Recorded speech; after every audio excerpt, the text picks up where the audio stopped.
I'll call this order of the, we'll call to order the September 5th, 2024 meeting of the Santa Barbara Local Agency Information Commission.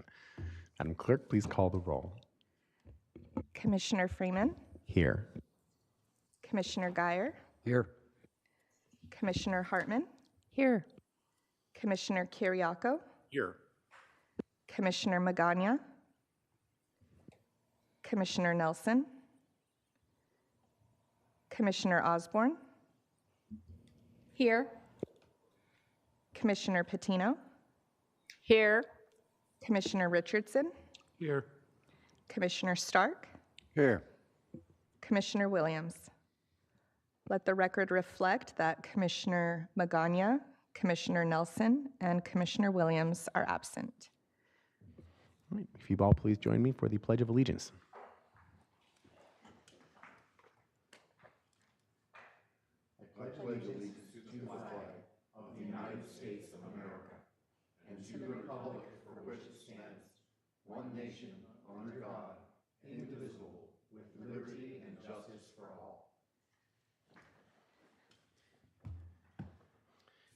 The next item of business is the approval of minutes from the August 1st, 2024 meeting.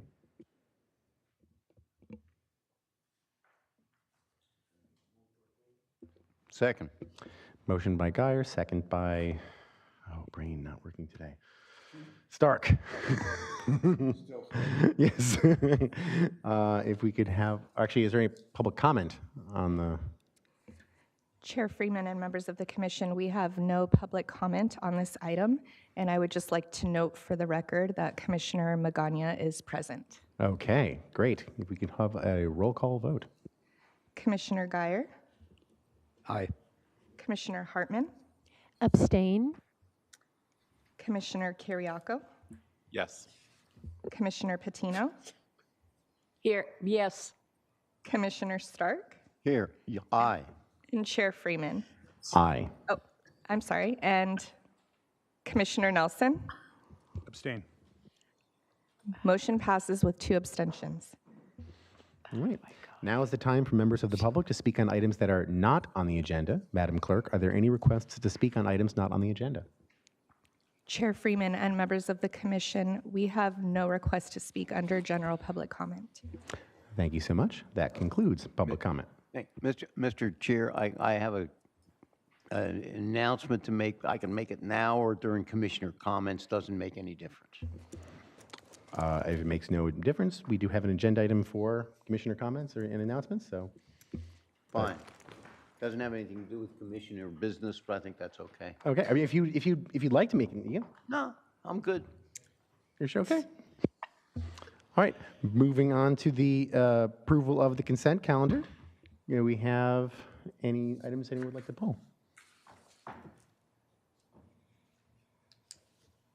Okay, do we have any comments from the public? Do we have any comments from the public? Chair Freeman and members of the commission, we have no request to speak on this item. All right, I would entertain a motion. Move approval. I'll Second. Motion by Kiriakou, second by Hartman. Move on to a roll call vote. Commissioner Guyer, Commissioner Hartman, Aye. Commissioner Kiriakou, Aye.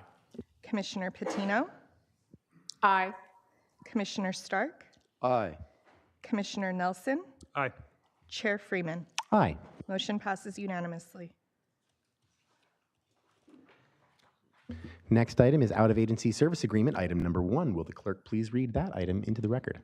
Chair Freeman and members of the commission, out-of-agency service agreement item number 1 is to consider recommendations regarding LAFCO application file number 24-02 for 898 Veronica Springs Road, out-of-agency service agreement for the city of Santa Barbara to provide sewer service to an existing developed residential parcel, APN number 049-072-001. All right, Executive Officer to report. Thank you, Chair. Good afternoon, Commission. We do have a PowerPoint that is ready for this guy. I'll operate it. So this is an out-of-agency service agreement between a property owner and the city.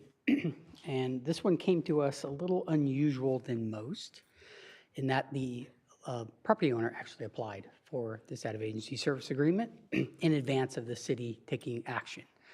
So the city council is scheduled to take a decision on this agreement at their September 10th meeting, which is next week.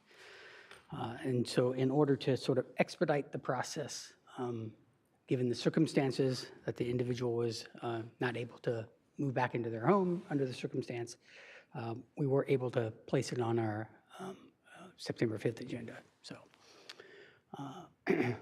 although it says it was the applicant was the city of Santa Barbara by resolution, that did not come true. So the city was not able to do that. So this is by a property owner. It is for a 0.77 acre parcel with an existing house on it at 898 Veronica Springs. The request is for sewer service only due to their failed system. Would you mind moving your microphone slightly closer to Yeah. Try to control all my devices here. And given that it's part of the, one of the properties within an island of the city, it's in the city's sphere of influence. The city is the provider that's best suited to provide this type of service. So you can see that location here.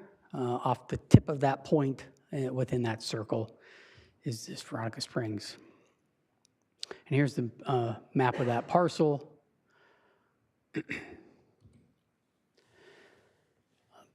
So as indicated, this is in the city's sphere of influence. The sphere for the city was adopted back in the 80s sometime that we can determine. That included a number of these island properties. The landowner has agreed to the pending city service agreement extension that, like I say, indicated it's planned for September 10th. They've signed that agreement. That agreement is part of the packet. The existing extension is roughly 75 feet away, kind of down the hill from them. So under out-of-agency service agreements, there's usually two options for the commission to consider under the government code. That is either under threat of health and safety, although that is present here. We did not get the official letter from the health department on that. Or under option two, it's within the sphere of influence of the city and it's anticipated of some future annexation. So that's the clause that we're going to use for today's action. Land use in the area is single-family residential. There's no change that will occur with this out-of-area service agreement. It still remains within the county under residential zoned 1E1. The plan for services outlines the city's facilities, which is part of both the City Public Works letter and the agreement itself, all found in attachments B. So this is going to extend the city's sewer main line and all of the fixtures and pipelines that need to occur, and it will fall under the city's rules for connection. And then again, this is for only for sewer service. So under that, we were able to use a categorical exemption under class 1 here.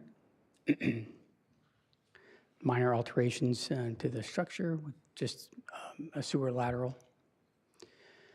The city and the landowner is expected to consent to that. The landowner did consent with their application. The city will consent when they take their final action and approve the agreement under themselves. And they do have a condition within that agreement that does allow the landowner to consent to future annexation, which they've agreed to. So the conclusion is that the site is located in the area where the city is the best provider for the sewer service. It's within a reasonable distance of existing city infrastructure. So the recommendation is to approve this out-of-agency service agreement. If there are any specific questions, I'm happy to answer any. Thank you. Are there any questions or comments from the commission? I have a couple of questions, actually. This property is in the unincorporated area of the county, is that correct? Correct. And is it that part of the unincorporated area of the county which has a number of these patchwork parcels that are right near the city boundary. Like, I used to live around there. That's my understanding. Do we usually approve out-of-agency service agreements before the city actually formally consents to them? There has been scenarios in the past that my predecessors have brought to the So commission. we're authorized to, You're authorized to do this. it, and It's it not a has breach of occurred. protocol or Yeah, anything. it's not something that I necessarily promote as the EO now sitting in this seat. But under this circumstance, I felt it was okay, given that the individual could not live in their house at the time, so. Is there any reason to suppose that the city council in due course, when it comes up, would not approve this agreement? All indications with the city staff is that they would approve it. If the city council does not approve it, then this approval is null and void for the Okay, individual. that's what I want to know. If for some reason it goes south at the city council, then nothing permanent has happened and a different solution would need to be found. Is that right? Correct. Cool. Anything else, Mr. Williams or Commissioner Williams? And maybe I can offer just a little bit of perspective. During my tenure on the city council, water quality was a real issue in this watershed. It still could be again. Sewer service is much preferred. If you look at, as you mentioned, if you look at this map, it's a Swiss cheese of parcels in the city versus in the unincorporated. So it's hard to see any growth-inducing effects when, like neighbors tons of neighbors in your own neighborhood are already annexed into the city. So, the typical reasons why we wouldn't approve it don't exist, in my opinion, and support the application. Is there any public comment on this motion, on the agenda item? Chair Freeman and members of the commission, we have no request to speak on this item. In that case, I would entertain a motion. I just had just a quick comment. Oh, sure. Yeah, thank you, Chair Freeman. I just wanted to compliment the executive officer for moving this forward in an unconventional way. I think it's good when we can break through processes and normal practices for the benefit of one of our constituents out there. And so it's nice to see you take the bull by the horns and move this forward. So thank you for doing that. And I want to just, as a commissioner, encourage that type of behavior. I know there's usually a better and a more orderly process to this, but your ability to be flexible as an organization, I think, speaks well of LAFCO and where it's going. So I just wanted to take that opportunity to recognize that. All right. I'll move for approval. Motion by Guyer, second by Stark. We move to a roll call vote. Yes, and Chair Freeman, before we take our roll call vote, I would just like to note that Commissioner Williams is present and will be voting. Commissioner Guyer, Aye. Commissioner Hartman, Aye. Commissioner Kiriakou, Aye. Commissioner Patino, Aye. Commissioner Stark, Aye. Commissioner Williams, Aye. Chair Freeman. Aye. Motion passes unanimously. Next item is change of organization, item number 1. Will the clerk please read that item into the record?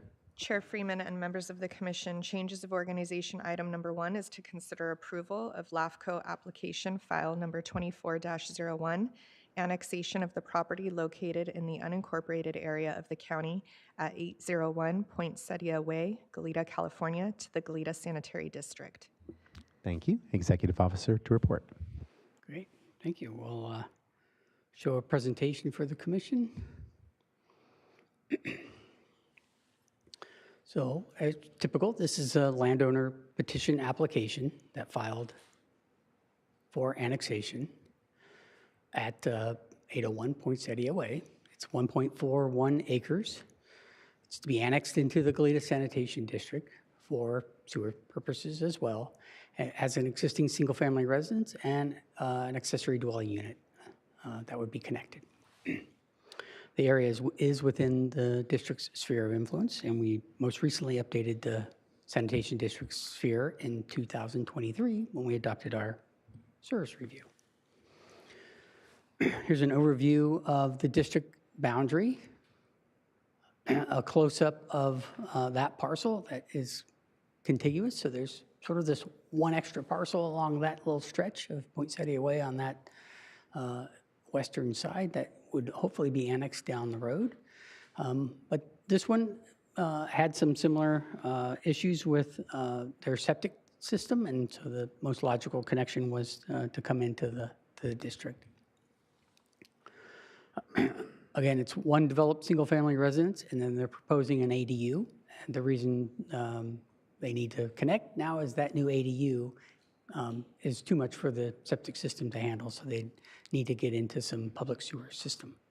So there's no change to the land use itself. It still remains in the county as residential 1, zoned 1E1. The district's plan for services outlines adequate capability of providing the service and the improvements that are required. That's all can be found in the attachment E. And again, it's a construction of a private sewer lateral connection to the existing sanitation district's service. In this case, we're using a Class 1, Class 3, and a Class 19 for its annexation into the district because of the ADU. In this case, because of its annexation, we also look at whether or not what the voter registration count is. It's less than 12. And the district and the applicant has consented to waiving the conducting authority, which is the protest proceedings. And so therefore we can proceed without that notice or hearing if approved by the commission. Again, the site's logical connection is to the district. They're the best service provider, as you saw on the map. All the surrounding area is already in the district itself. And so they represent the most logical connection. And so we are, again, recommending approval of a resolution to approve this annexation. So any questions about this application, we're happy to answer any.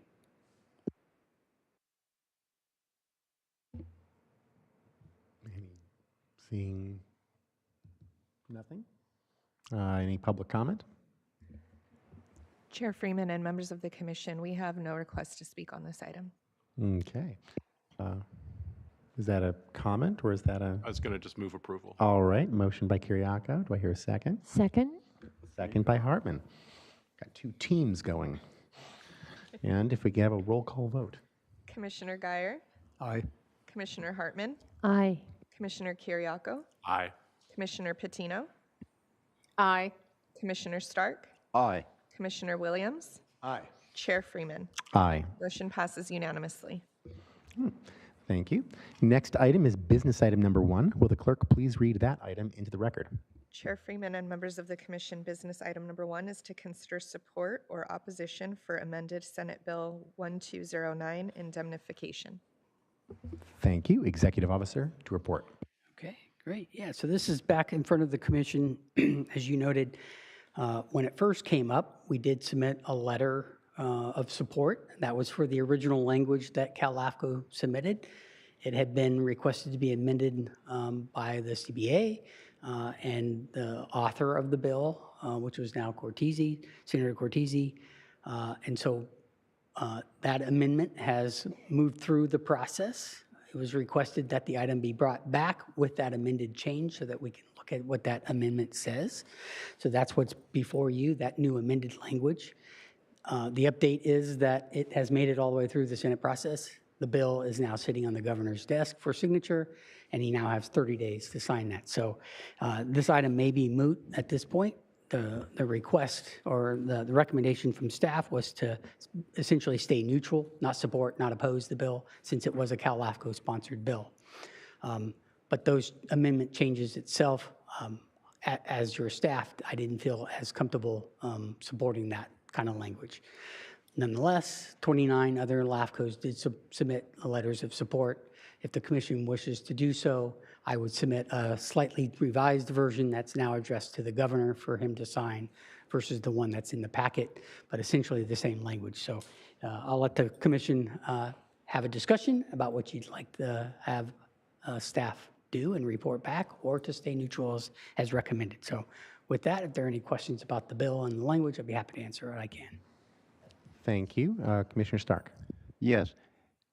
Could you, for the benefit of us and the public, describe the differences between what, my understanding is there's one difference in terms of what this covers and what it does not. Could you articulate that? What we're allowed to require indemnification for and what we're not? Yeah, so I think the main substance of that is we now can, if this bill is passed, put a condition on a project that they will have to indemnify LAFCO in case there is a future lawsuit, primarily by a third-party individual. What it does not allow is if the commission denies an application, you can no longer have indemnity for that action. So the bottom line, indemnity for approval from the person who has gotten the approval. If we deny a project and we get sued, we're on our own. Is that essentially? Yes. And without jumping too far ahead of, if I understand the tenor of the LAFCO report on their lobbying changes, this is the best we're going to get. Is that fairly accurate? I think that's the assessment that the committee that moved that bill forward felt they were going to get out of this. Thanks. Thank you. Was there a comment from Kyriako? The question I was going to ask was asked, so I turned off. I actually now am a little more confused. I just want a quick clarification question. Is the indemnification merely from matters brought up by the applicant, or is the applicant indemnifying LAFCO against third parties bringing complaints against LAFCO for the approval, and then the applicant will be forced to defend LAFCO in that case? The latter. Okay, the latter. Okay, thank you so much. All right, is there any public comment on this? Chair Freeman and members of the commission, we have no request to speak on this item. All right, thank you so much. And so in the case that we do choose to not go out of our way to support this, we presumably would not need a motion to do that. Okay, so is there a motion? I have a question for our EEO before the motion. Is LAFCO going to send a separate letter asking the governor to sign the bill? LAFCO has sent a letter. And the question is whether it's really necessary for us to do that or not. Okay. Hearing no one making a motion, seems as if we are choosing to not. So moving on to information item number 1. Many item number 1s today. Will the clerk please read that item into the record? Chair Freeman and members of the commission, information item number 1 is to receive and file a report on the LAFCO update. Thank you, Executive Officer, to report. Okay. Seems like a pretty innocuous title there. There's a lot going on with this particular informational item. So I'll kind of walk through it. There's really basically 3 things that kind of went on. LAFCO had initiated support for effort towards amending the Government Code 56133. Efforts have moved that effort along as far as it could go, and ultimately it kind of led to a dead end. And so LAFCO has withdrawn their prioritization of that bill and taken it off their list. So that will not move forward any further. That's one bill. The 2 other components where they held a board meeting over the summer, and during that board meeting, they voted to amend the bylaws of the LAFCO board membership on their attendance. So there had been a number of instances where sitting members were absent to those meetings, and they couldn't hold those meetings because they didn't have a quorum for that. So they've now requested to amend those bylaws to reduce the number of meetings that a board member can miss before you are basically elected to be kicked off the LAFCO board. In that decision to make that, they inadvertently didn't understand that that has to come by a vote of the membership. And so they've now will be placing that on the annual conference meeting, board meeting in Tenaya Lodge to get a vote. So our voting delegate is our chair, with me as the alternate. So if the commission has some feeling about that, we need to express that to our voting delegate so that he knows how to vote in this case. The second piece that the board decided to do was to disband the ledge committee. So they opted for a different model that's followed more in line with the county CSAC approach, which is hire a lobbyist to help them navigate through the process. That is an action that they can take unilaterally as a board of Cal-LAFCO. However, there has been a lot of upheaval over that type of decision amongst the 58 LAFCOs and the EOs that predominantly sit and attend those ledge committee meetings.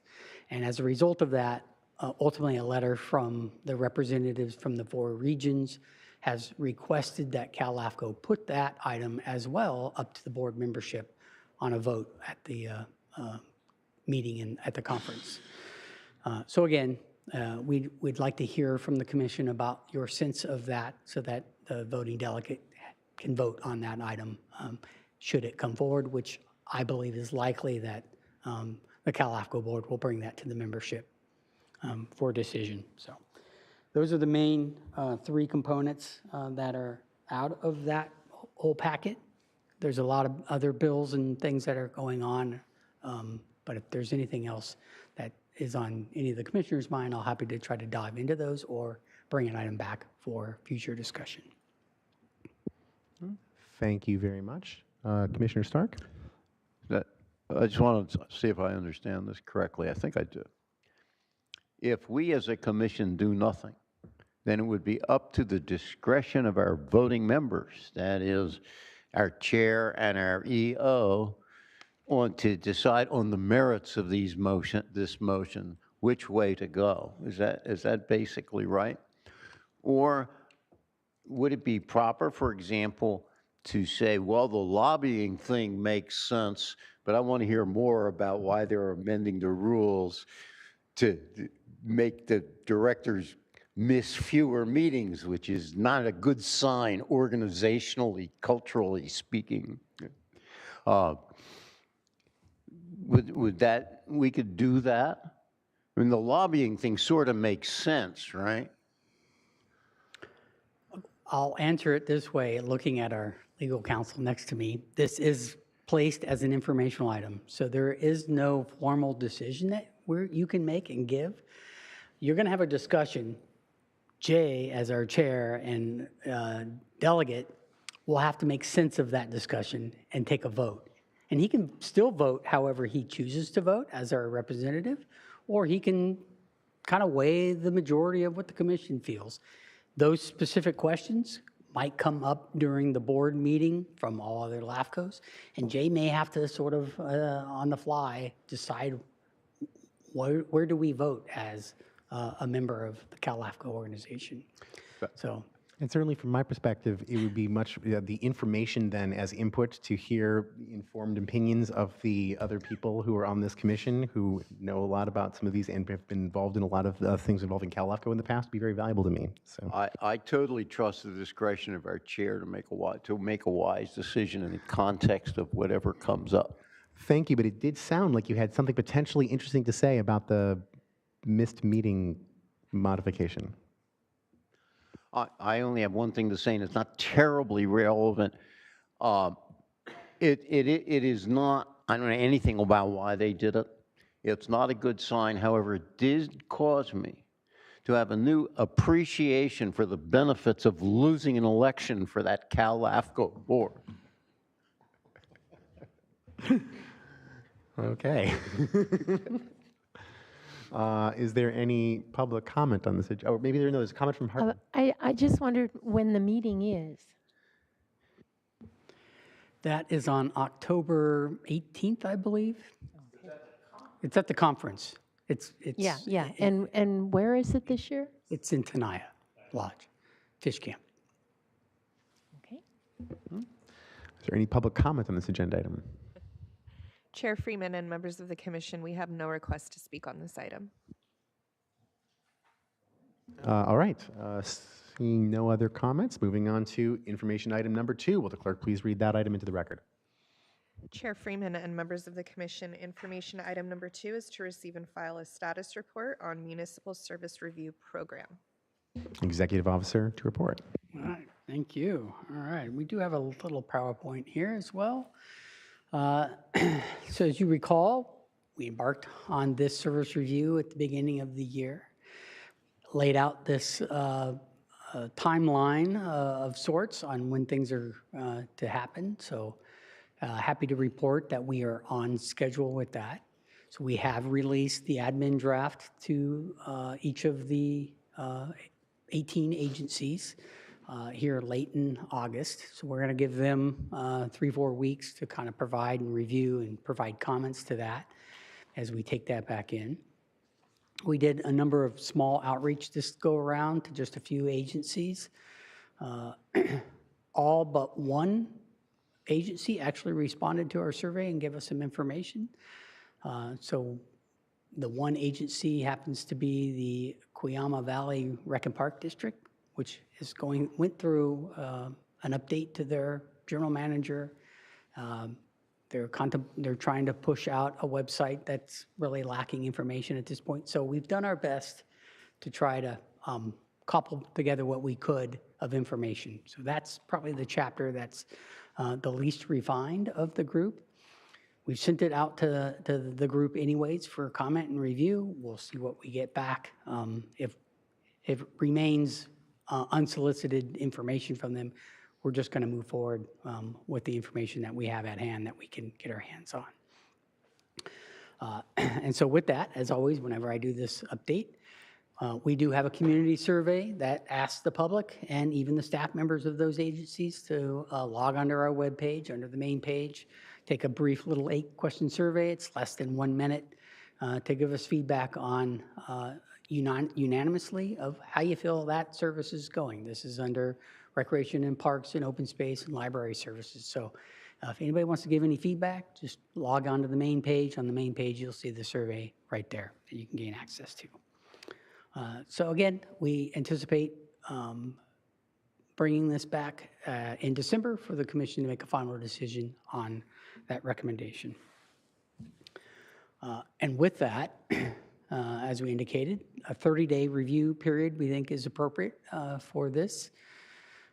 We are not anticipating any changes to the spheres of influences. There are eight agencies that they're all special districts, that we intend to just reaffirm their existing boundary.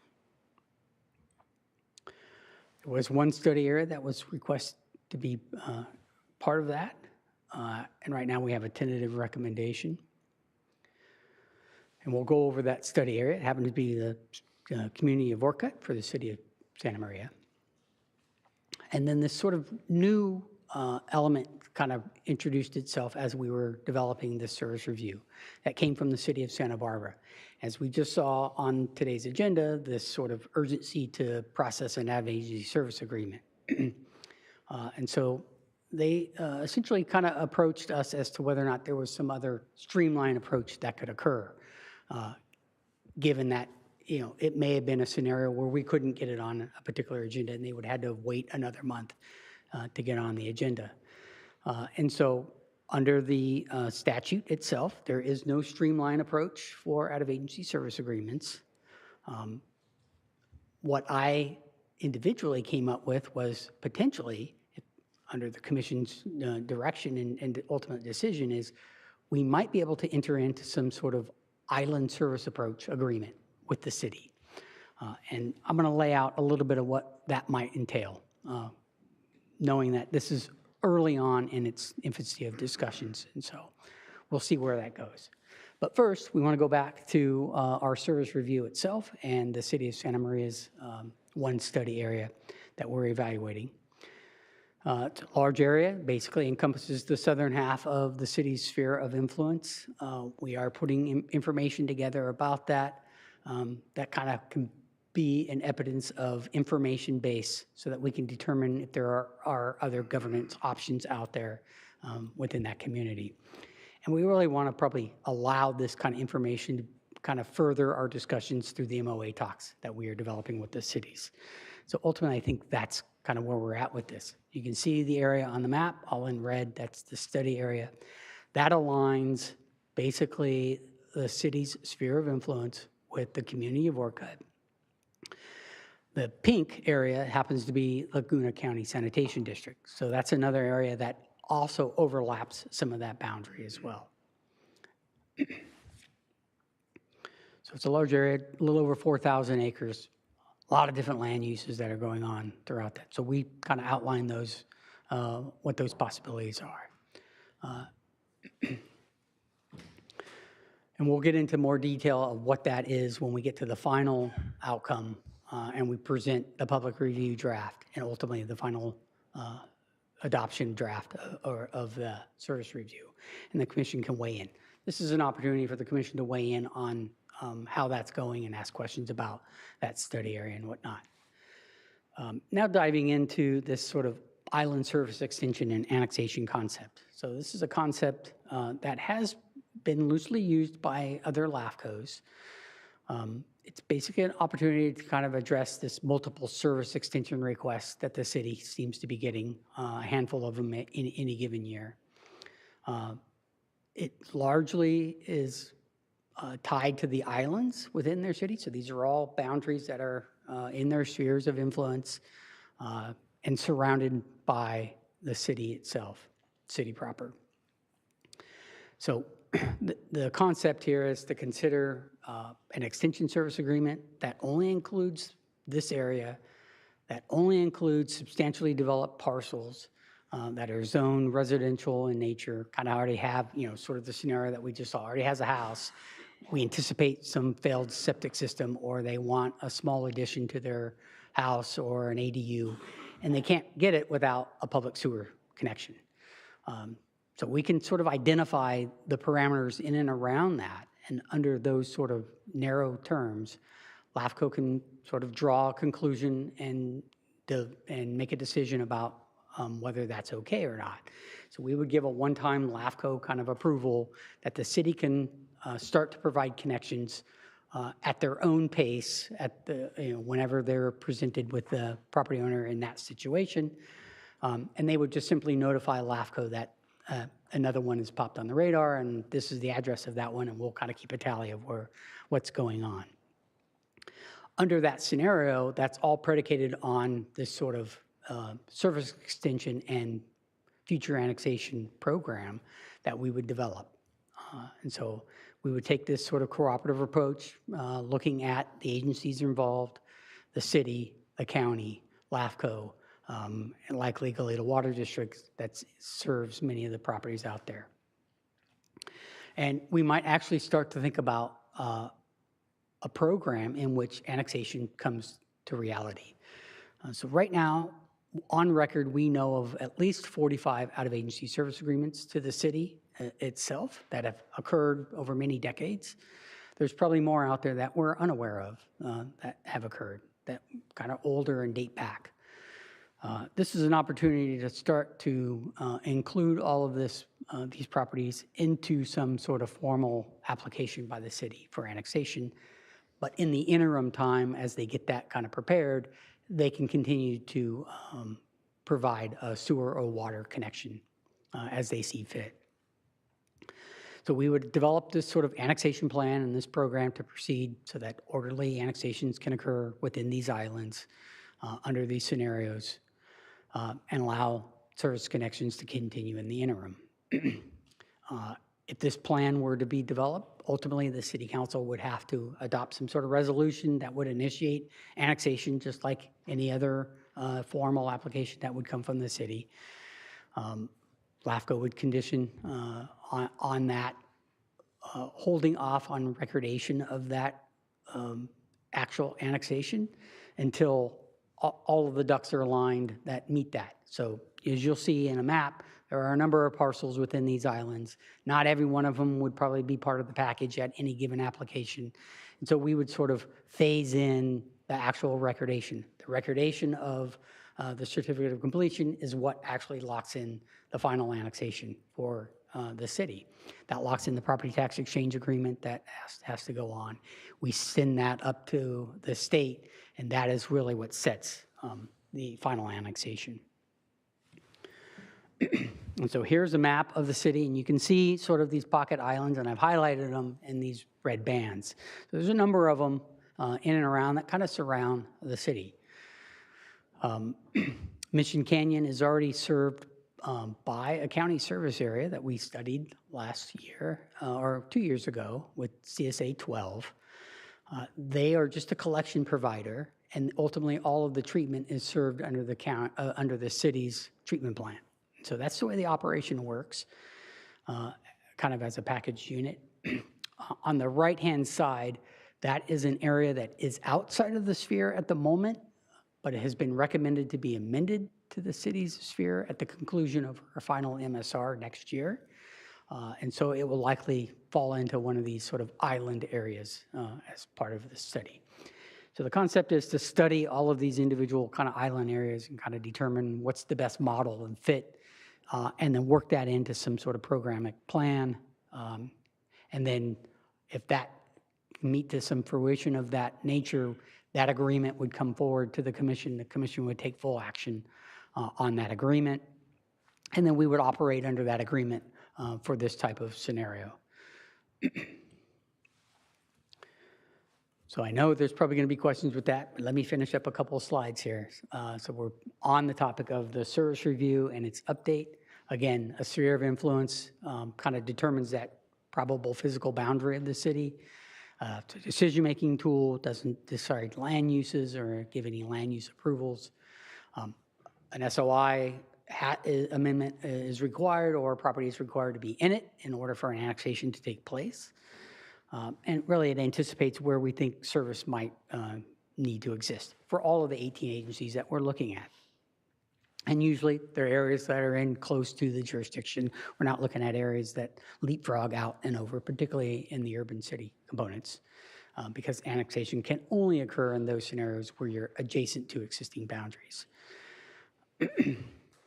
And these updates will catch many of the agencies up to speed. As you can see, the last completion of some of those updates and adoptions of spheres date back to 2006 and 2017. So we're able to have those current as we move forward.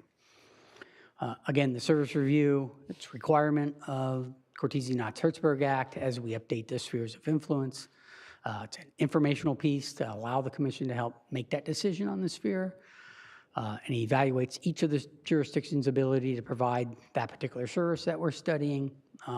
And as we found with the city Santa Barbara's case, it opens up the door for conversations that talk about other things that may be on their radar. So that's kind of a good thing that we're doing these more periodic, because had we wrote a report and finished them and not see them for another 8 to 10 years, it would have been difficult to get back and kind of keep the commission apprised of what's going on with these communities and how can we find ourselves to be a suitor and benefit them in some way. There are 7 factors that have to be considered. Those are all in that service review, and we touch on each one of those. So again, in summary, Sphere's a long-range plan. We're in an admin draft stage. We hope to release a 30-day public review draft in November-ish, maybe late October. And then we'll come back in December's meeting and adopt spheres of influences for 8 of the 18 agencies. And then the remaining agencies will follow on the heels of our final version of a service review. So with that, that concludes our update to the service review program. If there's any specific questions about that, particularly this new concept of a island extension service agreement approach, happy to hear any of that. Thank you. I think the extent to which we want to be doing detailed discussion of that, we have a kind of a needle to thread here on the idea that we're providing feedback on the work that could be done on the MSR, but not making comments or not making opinions on what we think should actually happen, because we're not agendized for that today. So, okay. Kyriako. So in the spirit of this being an informational item,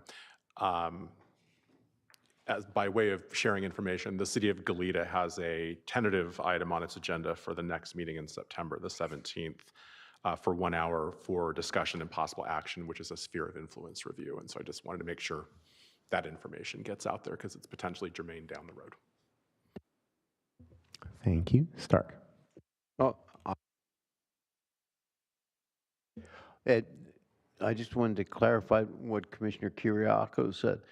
The item is on the agenda of the Goleta City Council, is that correct, for this September? And how does that relate to this sphere of influence? Does it affect whether you're going to apply for a sphere, or is it just informational? I don't want to say anything that's premature.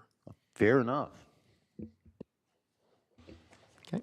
I know that Mr. Prater was looking for some guidance, maybe, though, on how much work, not effort, to expend on the Santa Barbara issue, but.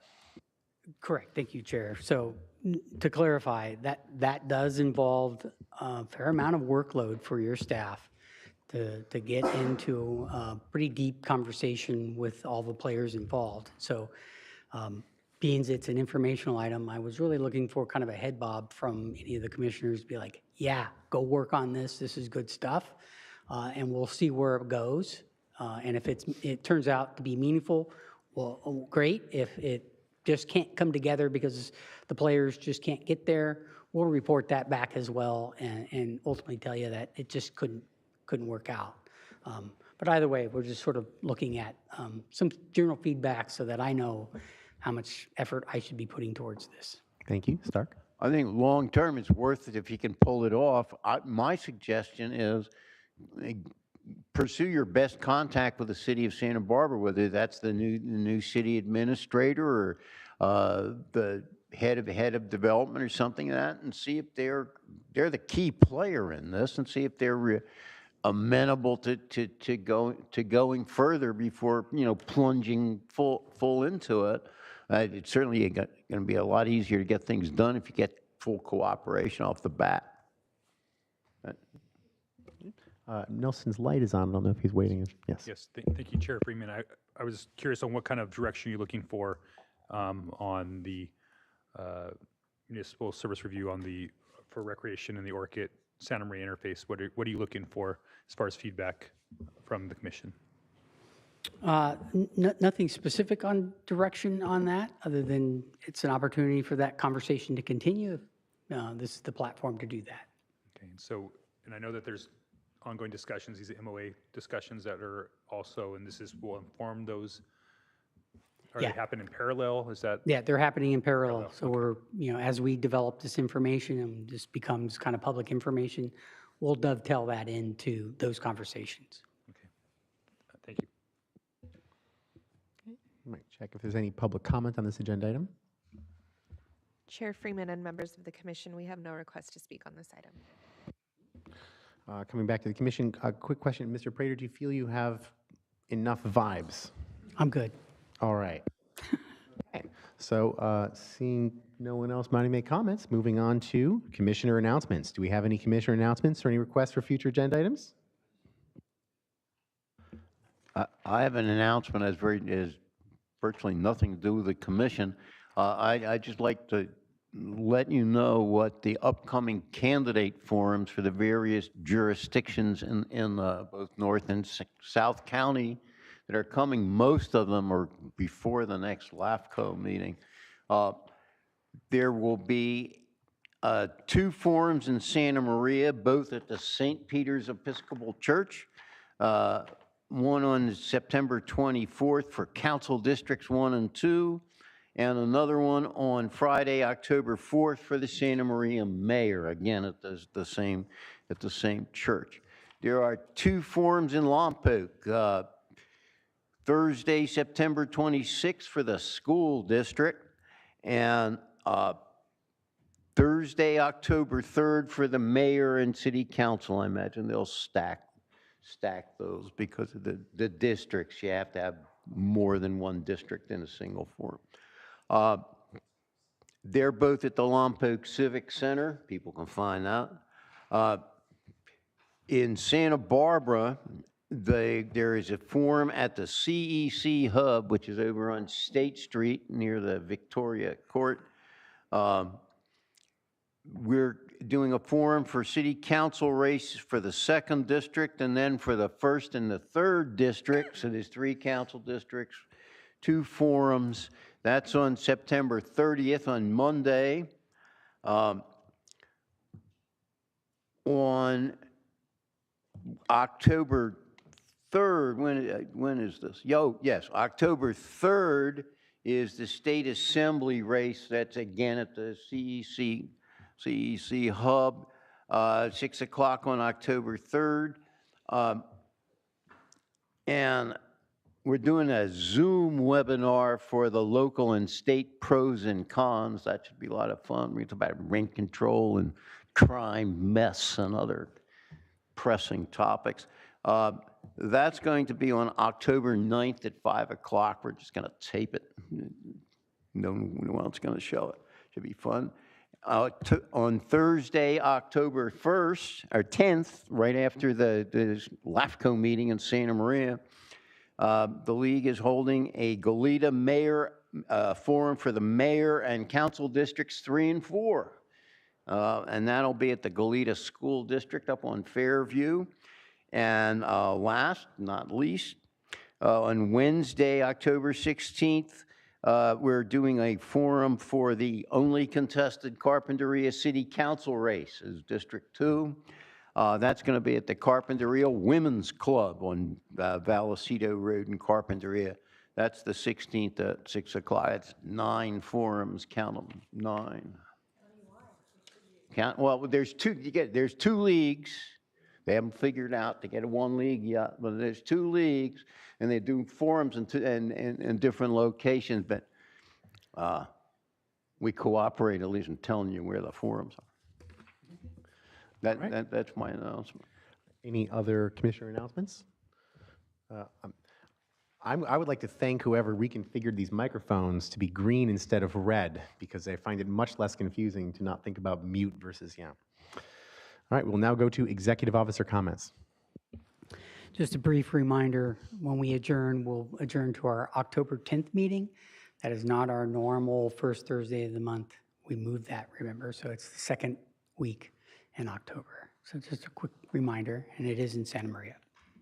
All right, thank you. We are now adjourned to Thursday, October 10th, 2024 at 1 p.m. in Santa Barbara. Wait, I'm sorry, the script says Santa Barbara. Santa Maria. Santa Maria.